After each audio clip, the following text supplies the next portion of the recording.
hemos estado estudiando acerca de cómo es que Dios está mostrando su fidelidad a la nación de Israel y de qué forma Dios muestra su fidelidad es a través de cumplir su palabra. Dios promete, Dios cumple. Dios prometió una tierra para Israel. Se lo prometió a Abraham, ¿recuerdan? Lo vimos. La nación de Israel fue llevada en cautiverio por 400 años ahí a Egipto.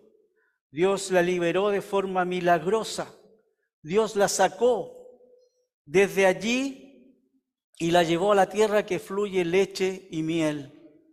Allí, mientras la nación de Israel vagaba por el desierto, esos 40 años que fueron causados por su incredulidad, por su desobediencia a lo que Dios quería para ellos, es que Dios se manifestó, es que Dios levantó a un hombre particular, un siervo llamado Josué, aquel que nosotros conocimos como el siervo de Moisés.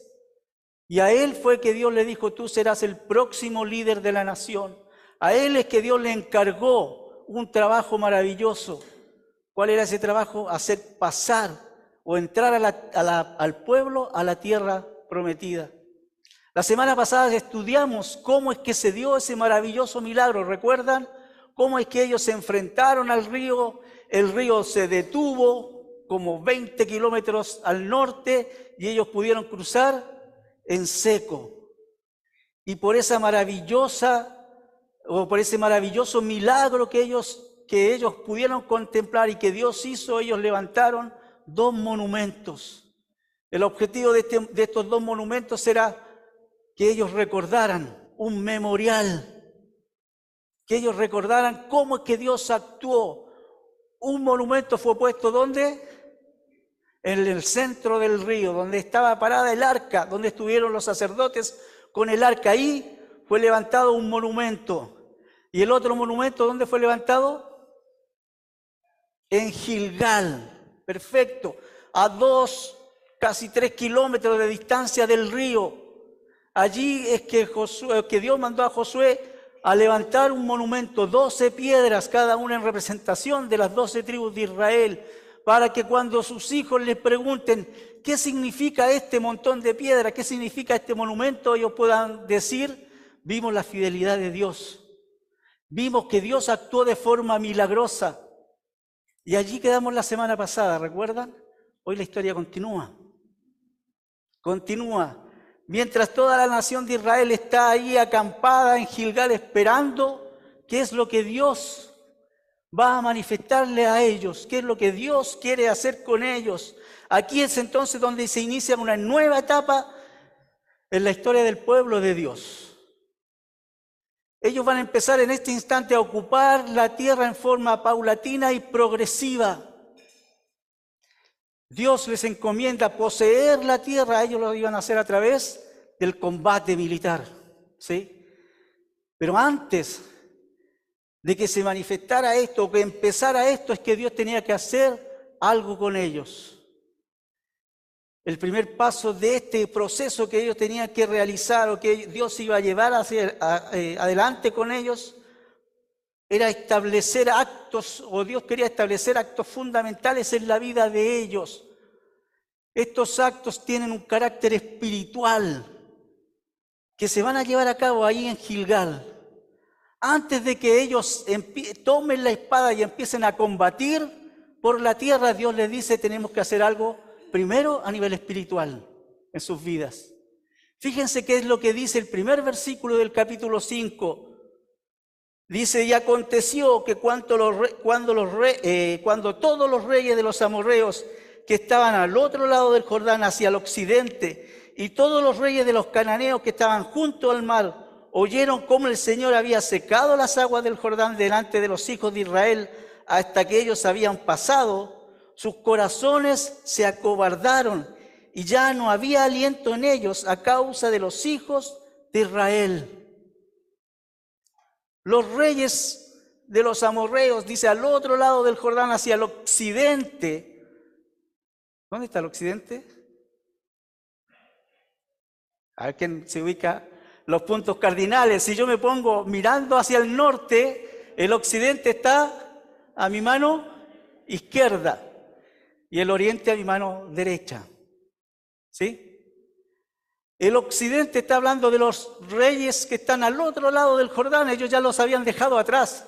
Ellos ya habían cruzado el Jordán. Pero igual ellos escucharon el milagro que Dios hizo.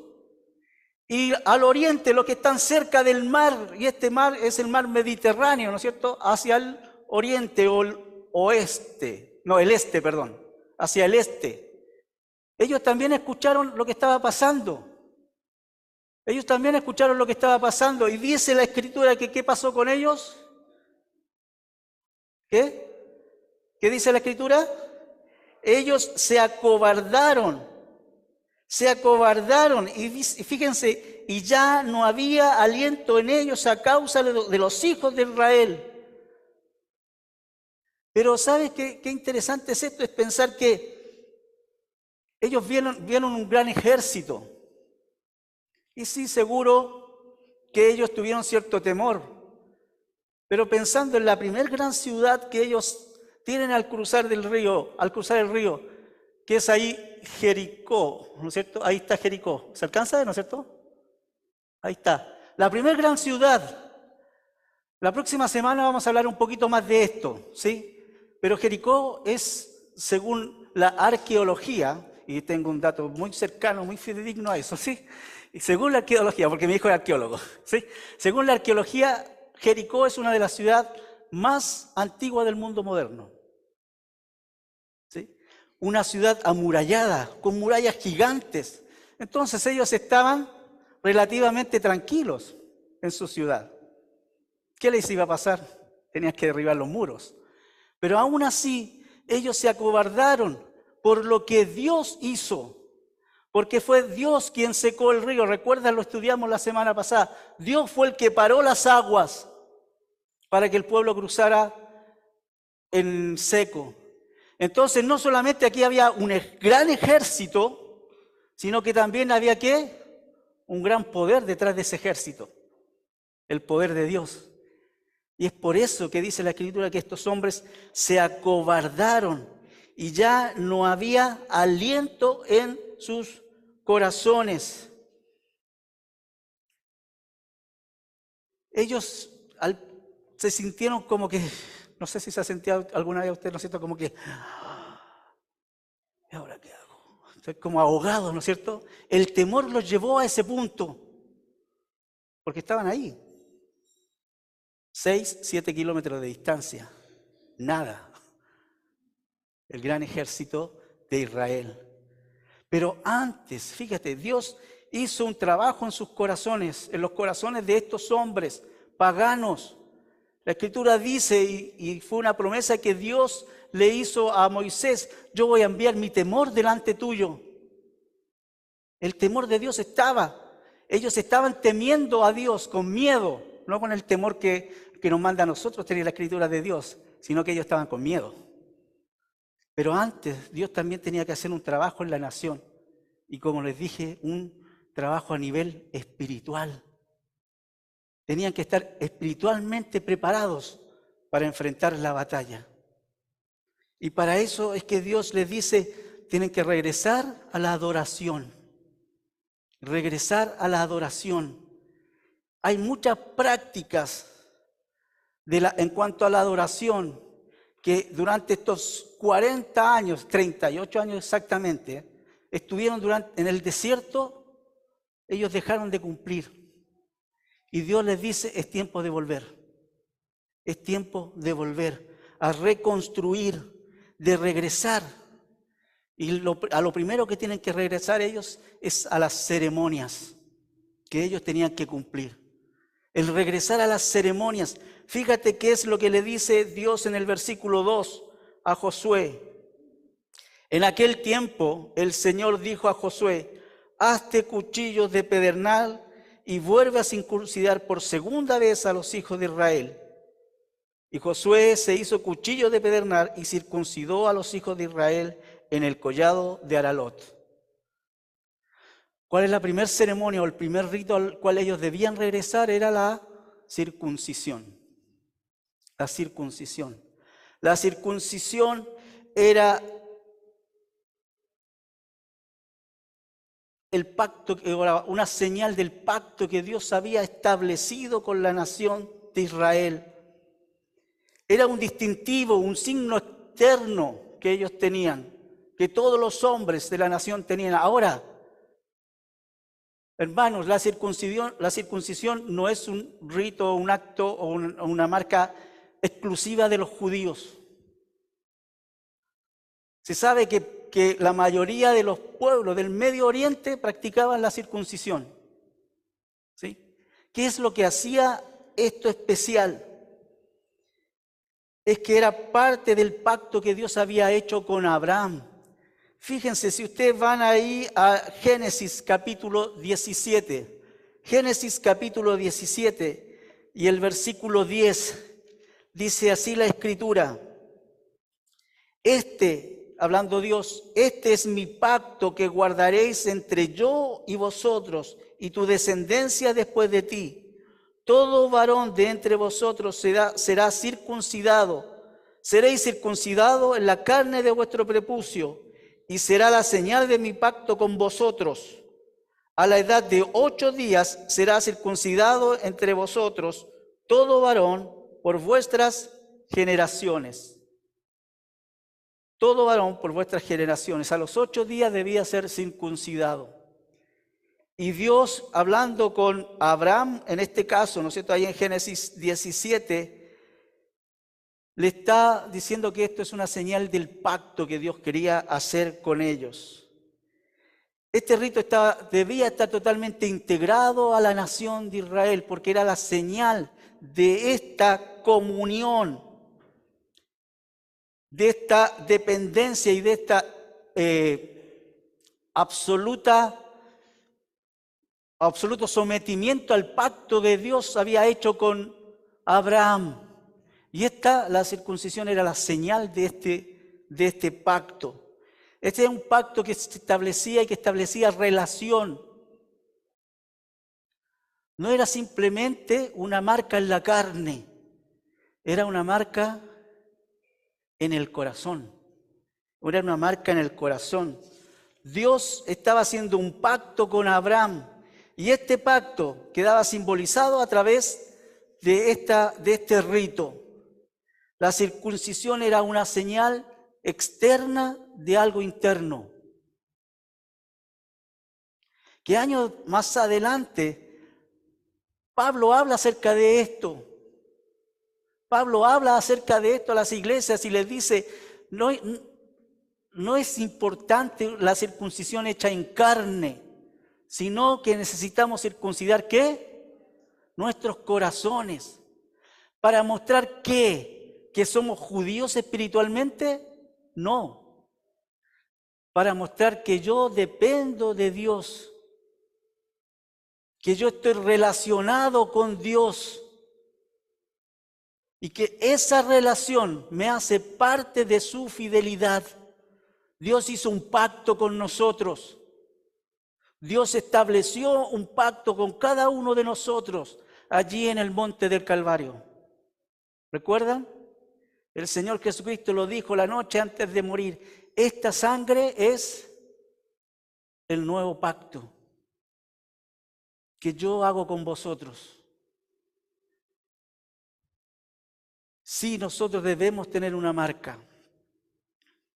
Tal como la nación de Israel la tenía que hacer, esa marca tiene que estar en nuestros corazones. En nuestros corazones. La nación de Israel había pasado 40 años en el desierto en desobediencia a Dios.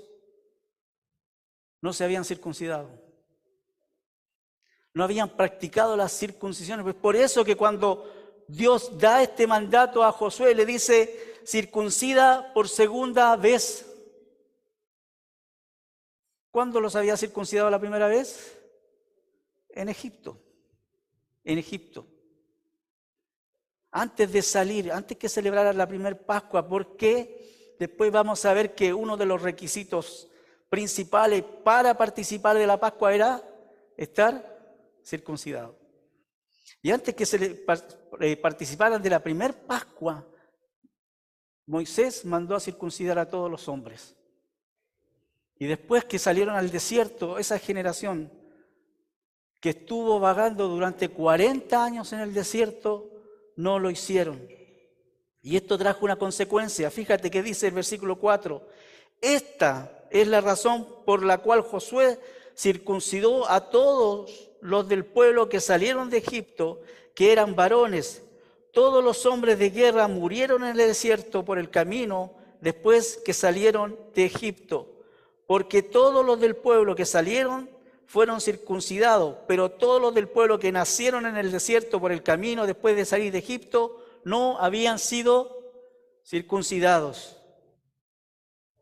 Pues los hijos de Israel anduvieron por el desierto 40 años hasta que pereció toda la nación, es decir, los hombres de guerra que salieron de Egipto porque no escucharon la voz de Dios, del Señor.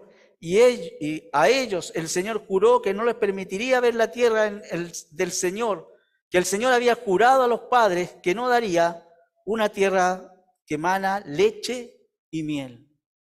Fíjate, ¿cuál es la razón? La razón es que ellos salieron al desierto y toda esa generación que salió circuncidada murió en el desierto. Y los que nacieron en el desierto no fueron circuncidados. No fueron circuncidados. ¿Sabes que el libro de Números hace eso, numerar a la nación? ¿Sí? Y marca 2 censos. Uno al comenzar el periplo en el desierto y otro al terminar. Cuando ellos comenzaron su viaje en el desierto, el censo que muestra Números capítulo 2, versículo 32, dicen que era 603.550 hombres de guerra. Se lo repito, 603.550 hombres de guerra, mayores de 20 años. Todos esos 603.550 hombres murieron en el desierto durante 38 años. Lo redondeamos en 40. ¿Sabe qué significa eso? Hice un par de números para que ustedes me entiendan mejor. Más de 41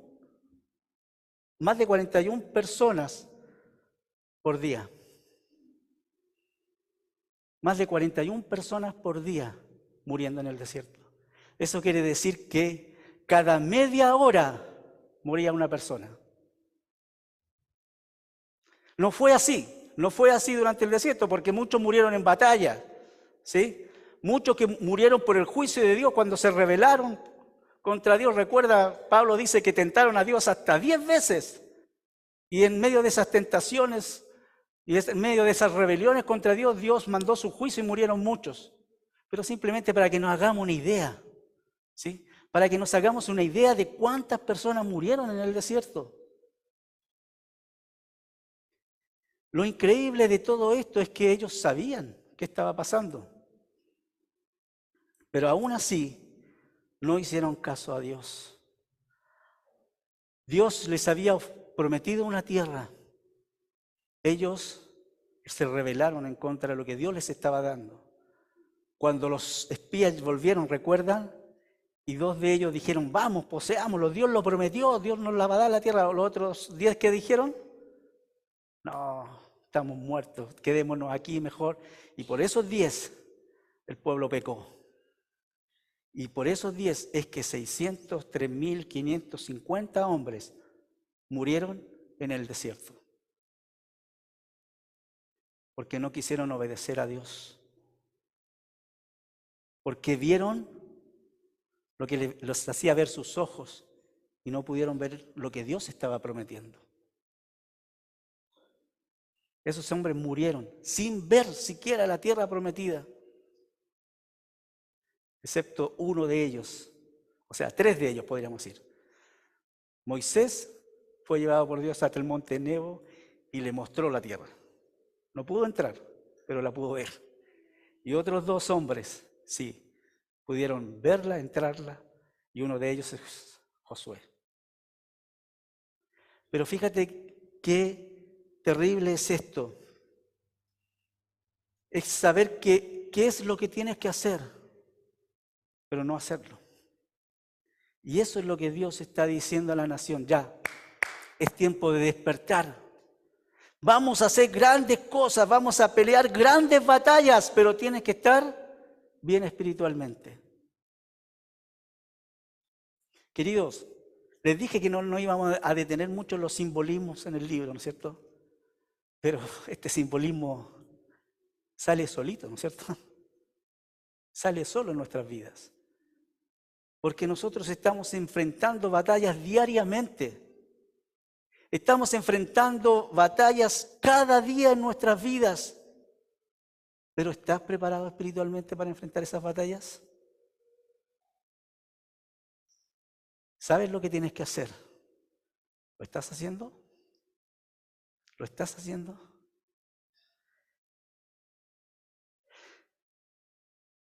Dios lleva a la nación de Israel hasta un punto, allí a un lugar llamado Gilgal.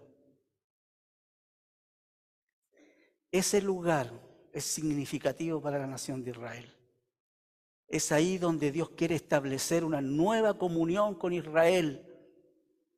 El significado del nombre del lugar es rueda, rodar, también lo traducen, ¿no es cierto?, círculo. Haciendo, muchos dicen, alusión al corte, ¿no es cierto?, de lo que significaba la circuncisión. Pero ese lugar es significativo de ahora en adelante para la nación de Israel por mucho tiempo. Se establece como el cuartel general de Israel, ¿no es cierto?, del pueblo de Israel. Y es ahí donde Dios establece muchas cosas con la nación. Pero Dios, lo primero que tiene que establecer, o que quiere establecer con la nación es: yo hice un pacto con ustedes. Yo soy fiel a mi pacto. Ustedes no lo están siendo. ¿Se dan cuenta, no? Dios le está diciendo: yo soy fiel al pacto que establecí con ustedes. Es más, lo cumplí, ya están en la tierra prometida. ¿Ustedes? ¿Cuántas veces Dios no te puede hacer esa misma pregunta a ti? Yo cumplí con mi parte. ¿Tú estás cumpliendo con la tuya? Y sabes que muchas veces nos vemos igual que la nación de Israel. ¿Sí? Dios cumple, yo no cumplo. Pero no solo eso, no solo Dios les dice que tienen que volver a la ceremonia de la circuncisión, sino que ellos, una vez que ellos estuvieron circuncidados, podían seguir a la siguiente ceremonia. ¿Cuál era? La Pascua. La Pascua. Fíjate qué es lo que dice el versículo 10. Estando los hijos de Israel acampados en Gilgal, celebraron la Pascua en la noche del día 14 del mes en los llanos de Jericó. A mí me encanta, queridos, me encanta que la Biblia es muy específica y en algunos casos, ¿no es cierto?, va siguiendo un orden cronológico que a mí por lo menos me hace estallar la cabeza, ¿no es cierto?, porque uno de repente lee eventos, hechos y no los va poniendo como en el orden cronológico, ¿sí? Porque de repente cometemos el error de leer o estudiar nuestra Biblia seccionada. Una sección, 2 secciones, 3 secciones. No entendiendo que es un solo libro. Y que tiene un orden temático, un orden cronológico en muchas ocasiones. Y que tú, una vez que tú puedes seguir ese orden cronológico, vas a entenderlo todo. A mí me encanta leer mi Biblia en orden cronológico. No como la tenemos aquí en el libro, escrita, ¿no es cierto?, sino en orden cronológico. Y te vas a dar cuenta que uno puede entender mucho mejor por qué David escribe este maravilloso salmo. ¿En qué situación se encontraba David cuando escribió este maravilloso salmo? Tienes que ir a primera, segunda de Samuel y leer la historia de David y entender que en este periodo de su vida es que David escribió este salmo. ¡Wow! Ahora lo entiendo mucho mejor. ¿Por qué el profeta Oseas dijo lo que dijo? ¿Por qué Habacuc dijo lo que dijo? Cuando lo ubicas cronológicamente en el momento que estaba viviendo de la historia, puedes entenderlo mucho mejor. Te lo recomiendo 100%. ¿sí? Y siguiendo esta cronología es que, fíjate, el libro de Josué dice, ellos van a celebrar la primer Pascua que se desarrolla allí en la tierra prometida. ¿Cuándo se celebra la Pascua? El 14 de Nisán, ¿no es cierto? En el momento en que estaba ahí la nación de Israel era el mes Abid, lo dije la semana pasada, ¿no es cierto? Y después cambió el nombre del mes. Pero el primer mes del año judío, Nisán, el 14 del mes. ¿Recuerdas cuándo es que ellos cruzaron el río? Porque también da la fecha exacta, cuándo fue que cruzaron el río. ¿Recuerdan o no? Pueden mirar sus apuntes si lo escribieron por ahí. ¿Cuándo?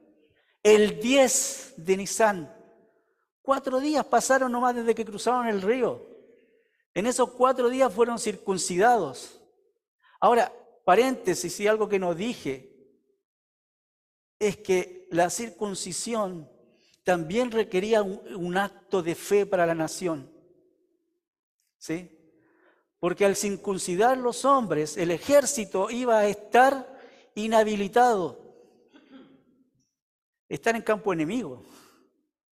Tienen el río atrás, Jericó enfrente, y ellos están ahí sin poder hacer nada porque están heridos, ¿sí? Esperando sanar. Es un acto de fe, ¿o no? Es un maravilloso acto de fe, de dependencia de Dios. Es decir, Dios nos cuida. Dios nos mandó a hacer eso. Dios nos cuida. Muchas veces, queridos, nosotros nos vamos a ver enfrentados también a esa realidad en que Dios te pide algo y tú tienes que simplemente dar un paso de fe y decir, Señor, confío plenamente en ti. No sé cómo lo vas a hacer, no sé qué vas a hacer, no sé cuándo lo vas a hacer, pero es lo que me estás pidiendo. Y sabes que el pueblo vivió de esa forma, por lo menos ahora. Pero llega el 14 de Nisán y Dios dice, ya están habilitados, ya están cumpliendo con el pacto, los hombres están circuncidados, vamos a celebrar la Pascua. Y otro dato maravilloso, por eso es necesario que estudiemos la Biblia detalladamente, queridos, ¿sí? Porque no solamente nos da la fecha, nos da el lugar donde lo hacen. ¿Dónde lo hacen? Ahí en la Biblia lo dice, ¿dónde? En los llanos de Gilgal. Ahora, imagínense esto, y esto ya es parte de la imaginación, pero es muy probable que haya pasado. Ellos están frente a la ciudad de Jericó, bueno, 7 kilómetros, 6 kilómetros de distancia. ¿Sí? 6 kilómetros, ¿en cuadras cuánto es, más o menos? 30, 40 cuadras. No es tan lejos, ¿eh? No es tan lejos. Como les dije antes, tienes una multitud de casi 3 millones de personas. Digamos, están acampadas ya en el Parque de los Reyes. ¿Los podemos notar o no? Desde aquí fácilmente. Son 3 millones de personas. No son 20, no son 200, no son 1000, no son 2000, no son 10.000. Son casi 3 millones de personas. Y 3 millones de personas celebrando. Y los judíos no se caracterizaban por ser muy, podríamos decir, muy silenciosos. Ellos celebraban y cantaban y bailaban, porque la Pascua era una celebración, un recordatorio. ¿De qué? ¿De qué? Exacto. Lo que ellos están recordando es la redención de la nación. Dios los libertó de la esclavitud. No hay nada que no sea celebrar. Dios nos sacó de Egipto, Dios derrotó, destruyó a Egipto y nos dio la libertad. ¡Vamos a celebrar! Y ponen la mesa, ¿no es cierto? Y ponen el pan sin levadura, las hierbas amargas, el cordero, y siguen este ritual. Y aquellos que están mirando desde Egipto, que están muertos de miedo, después de un par de días de silencio, ¿qué pasa con los judíos? No se escucha nada. Alguno por ahí está llorando. ¿Qué pasa? Y de repente, ¡pum!, se arma la fiesta. ¿Qué pasa con los judíos? Ahora están celebrando. Si tú estás muerto de miedo y ves a tu enemigo celebrando, ¿qué te pasa? Más miedo todavía, por supuesto, más miedo todavía. Y ellos están celebrando la Pascua, esta primera Pascua en la tierra prometida. Fíjate qué maravilloso, porque es la primera celebración en la tierra que fluye leche y miel, en cumplimiento de las promesas que Dios había dado a la nación de Israel. Dios está preparando a su pueblo de forma espiritual. Dios les dice, vamos a renovar nuestro pacto. Quiero que recuerdes que quien te libertó es Dios. Quien te redimió de la esclavitud, quien te sacó de ahí fue Dios, con brazo poderoso, dice la Escritura. Con brazo poderoso. No te olvides de eso. Nunca. Qué fácil, querido, es olvidar las bendiciones de Dios.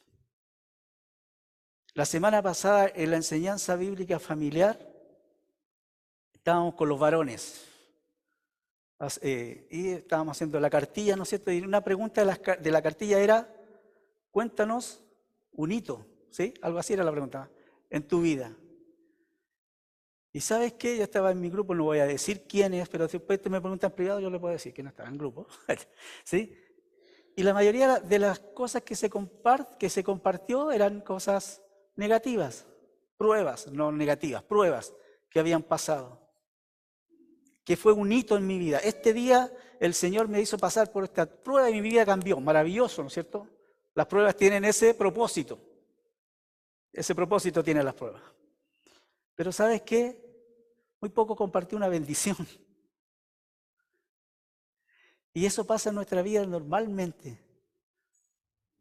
Muy pocas veces nos acordamos de las bendiciones. Muy pocas veces nos acordamos de la bendición. Y Dios quiere marcar esto en la vida de la nación de Israel. Hay un cumplimiento, Dios cumple su promesa, y por eso estamos viendo, cuando yo leí el libro de Josué, para estudiarlo, para poder enseñarlo en este momento, recibía cada 5 minutos, no cada 5 minutos, pero digamos cada 10, un WhatsApp. Pastor, ¿qué título le vamos a poner a la serie? ¿Te ha pasado eso a ti o no? Muchas veces. ¿A usted también, pastor? Pastor, ¿qué título le vamos a poner a la serie? No sé, lo estoy pensando, no sé. 10 minutos después. Pastor, ¿qué título?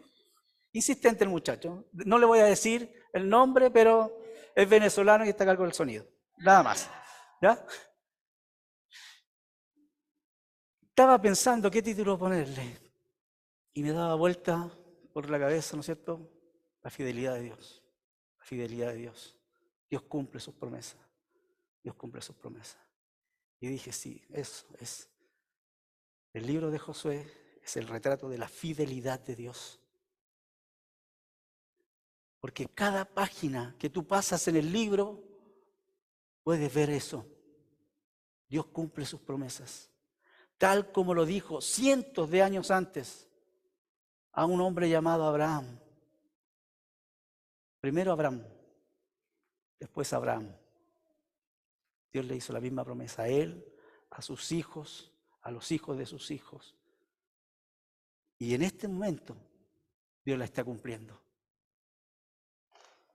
Pero lo que Dios está pidiendo a la nación es, cumple tu parte. Cumple tu parte.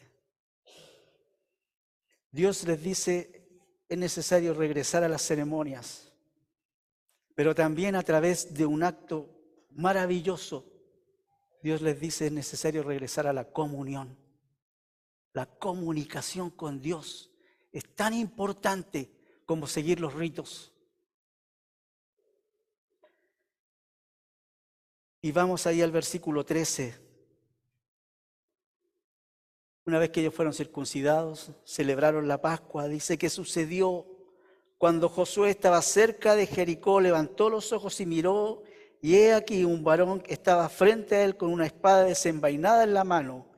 Y Josué fue hacia él y le dijo, ¿eres de los nuestros o de nuestros enemigos? Ellos celebraron la Pascua con hierbas amargas. Hicieron pan con trigo que ellos no habían sembrado. ¿Sí? Hicieron pan con trigo que ellos no habían sembrado, que Dios les proveyó cuando llegaron a la tierra prometida. Dios les proveyó todo lo necesario para que celebraran la Pascua. Y el pasaje lo dice, ¿no es cierto? El maná cesó y ellos empezaron a disfrutar de la bendición de Dios. Ahí en la tierra que fluye leche y miel. Pero ahora Josué sale a caminar, ¿no es cierto? Y según muchos estudiosos, muchos comentaristas en el pasaje, da la idea el pasaje en el original de que Josué salió a caminar y a mirar Jericó. A examinar, a ver por dónde es que podemos avanzar aquí. Y el pasaje dice, ¿no es cierto?, que cuando Josué estaba cerca de Jericó, levantó los ojos y se encontró con este hombre, con una espada desenvainada en su mano. Estamos en tiempo de guerra, ¿sí? Y tú te encuentras con un soldado, con un hombre con una espada en la mano, vale la pregunta que hizo Josué, ¿no es cierto? Él no podía conocer a todos sus soldados. Eran 601.780 hombres, según el segundo censo de números. Me costó aprenderme estos números, ¿sí? Pero digamos 601.000 hombres. Él no conocía sin duda ninguno de estos 601.000. Posiblemente conocía a los principales, a los generales, qué sé yo. Pero se encuentra con este hombre con la espada desenvainada en su mano. Y vale la pregunta, ¿no es cierto? La pregunta, ¿eres de los nuestros o de nuestros enemigos? ¿De quién eres? Para prepararme, para sacar mi espada. ¿Eres de los nuestros o de nuestros enemigos?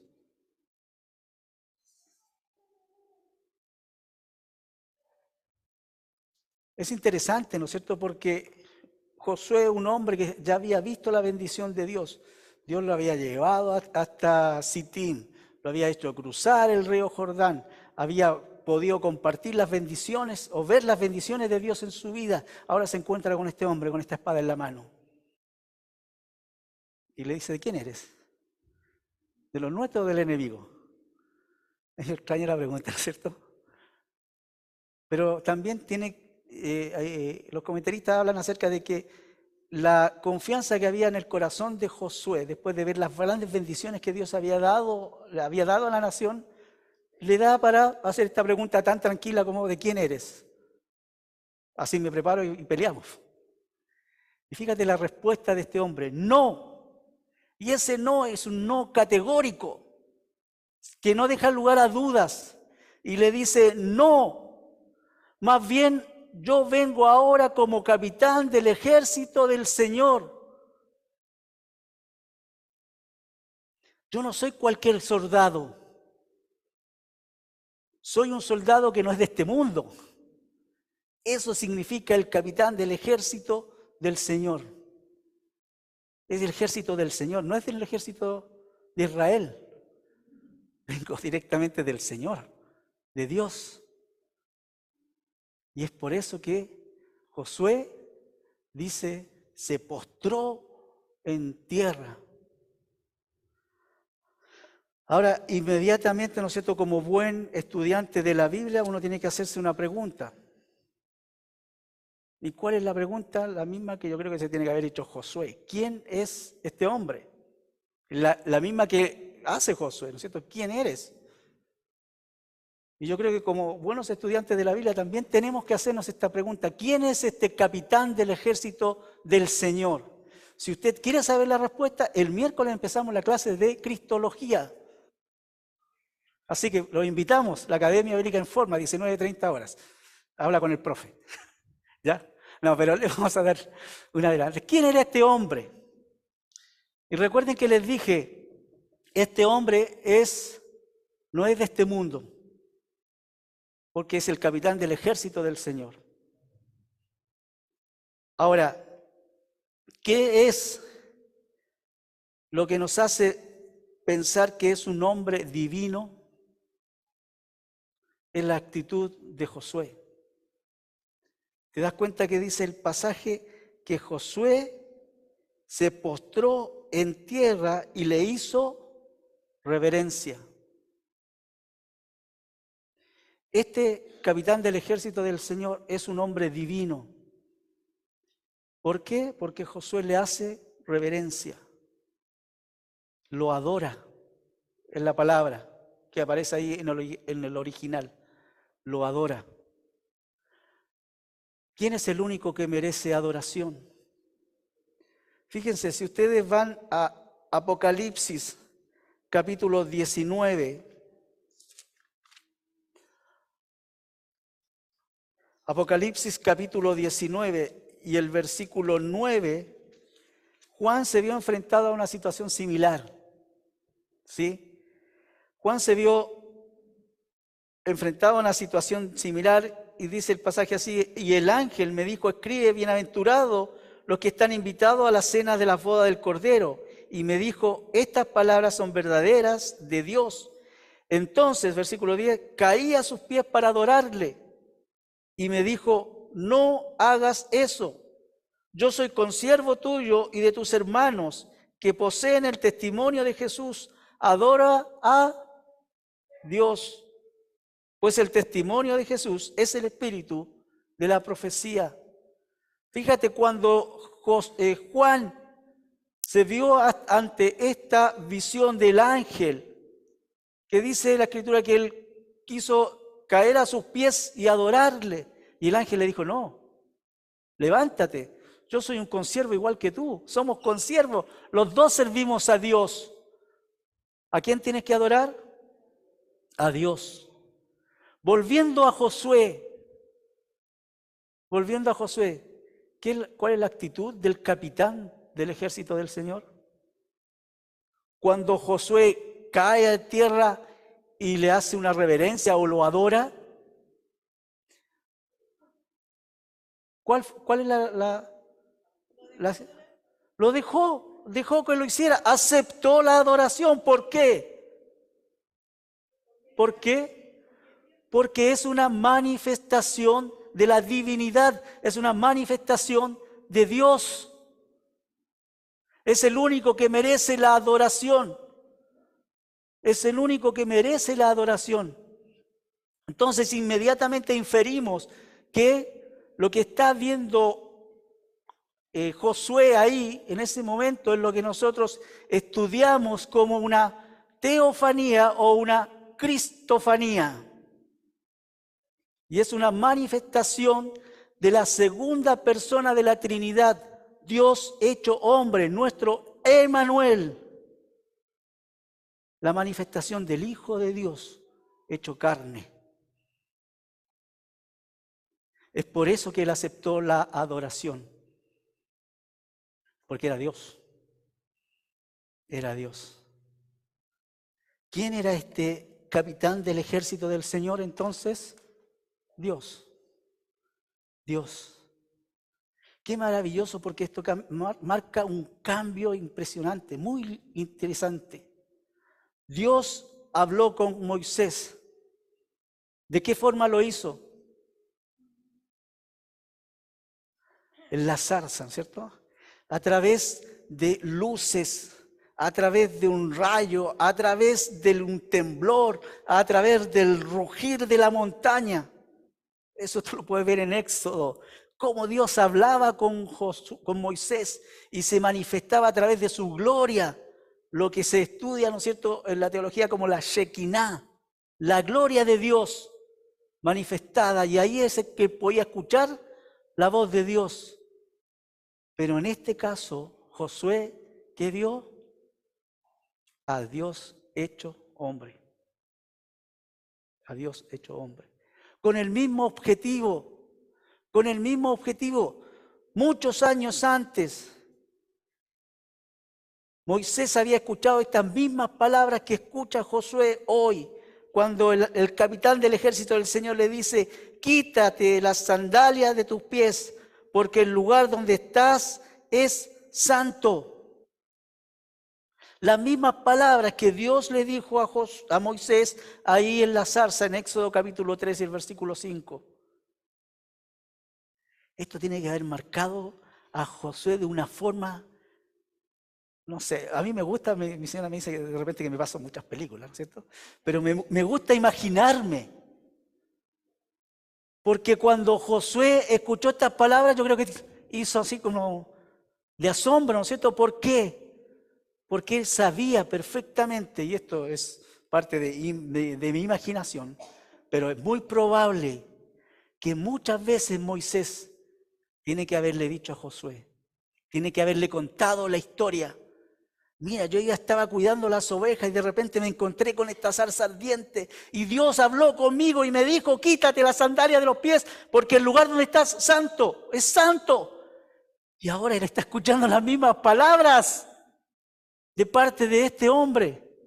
¿No le gusta a usted imaginarse la cosa? A mí me encanta imaginarme esto, ¿sí? Él está escuchando esas mismas palabras. ¡Qué impresionante! Porque Dios le había dicho antes: como estuve con Moisés, estaré contigo. Y hoy Dios mismo, hecho hombre, se enfrenta a Josué y le dice: aquí estoy, con la espada en la mano. Ahí está Jericó. Vamos, vamos, sé valiente, esfuérzate, porque yo estoy contigo. Qué maravilloso, ¿no? Es pensar que Dios